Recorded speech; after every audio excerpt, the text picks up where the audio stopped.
کچھ لوگوں کو لگتا ہوگا کہ میں اس کو تقلید کیوں نہیں بول رہا ہوں. اس کی وجہ ایک وجہ تو یہ کہ صحابہ نے نہیں کہا اس کا، حالانکہ یہ عمل صحابہ کے دور میں پایا جاتا تھا اور صحابہ نے اس کو جو ہے تقلید نہیں کہا. ایک وجہ. دوسری وجہ یہ ہے وہی بدعت حسنہ والا معاملہ ہے کہ یہ اس کو تقلید کا ٹائٹل دلوا کے یہ پھر وہ لوگوں کو فارورڈ کر دیں گے اس تقلید پر جو بدعت ہے، حرام ہے، شرک ہے. تو جیسے بدعتی لوگ کیا کرتے ہیں، وہ جب کہتے ہیں کہ تراویح کی نماز بدعت حسنہ ہے تو ان کو دلچسپی ٹائٹل سے نہیں ہے. دلچسپی ایسا نہیں ہے کہ تراویح کا کوئی انکار کر رہا ہے اور یہ بدعت حسنہ بولنے پہ تلے ہوئے ہیں. ان کا مقصد ہے کہ جب بدعت حسنہ کی کوئی شکل مارکیٹ میں لانچ کر دیں گے تو جو بدعت سیاح ہے جس سے اہل حدیث کو اختلاف ہے اس کو پروسنے میں آسانی ہوگی. یعنی وہ راستہ، وہ ایک سیڑھی ہے. یعنی بدعت حسنہ سیڑھی ہے، اس سیڑھی کو اتار کے پھر بدعت سیاح کی طرف سب کو لے جاتے ہیں. اس لیے ہم کہتے ہیں وہ اصطلاح میں نہیں مانتا، بدعت حسنہ اور بدعت سیاح کی اصطلاح نہیں مانتا. اگر مسئلہ یہ ہوتا ہے کہ کسی نے ایسے بدعت حسنہ کہہ دیا، اس سے کوئی فرق پڑنے والا نہیں ہے، اس سے کوئی فتنہ نہیں ہو رہا، اس سے کوئی مسئلہ نہیں، تو بھی لا مشاہدہ فی الاصطلاح. لیکن لا مشاہدہ فی الاصطلاح وہاں نہیں چلے گا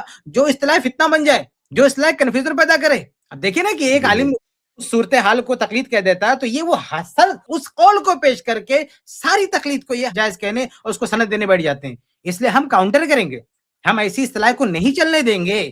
ما ادى الى الحرام فهو حرام، کہ جو آپ کو حرام کی طرف لے جائے. تو اہل علم، حالانکہ امام شافعی نے بھی بدعت حسنہ کی جو ہے بدعت حسنہ بدعت سیاح یہ تفریق بڑے بڑے ائمہ نے کی ہے. ایسا نہیں ہے کہ بھئی چند کسی نے کی ہے، اس میں بھی بڑے بڑے ائمہ ہیں.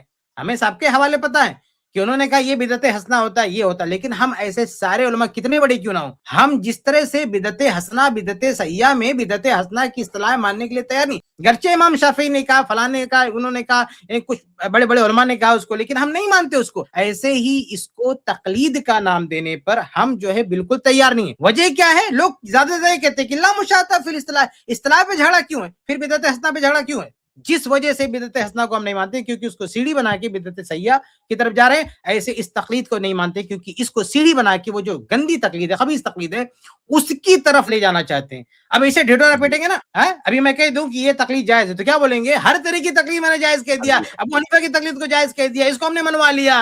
یہ پرابلم ہے. تو جو چیز فتنہ بن جائے، جو اصطلاح امت کو فتنے میں مبتلا کرے، ایسی اصطلاح کو ہم نہیں مانتے.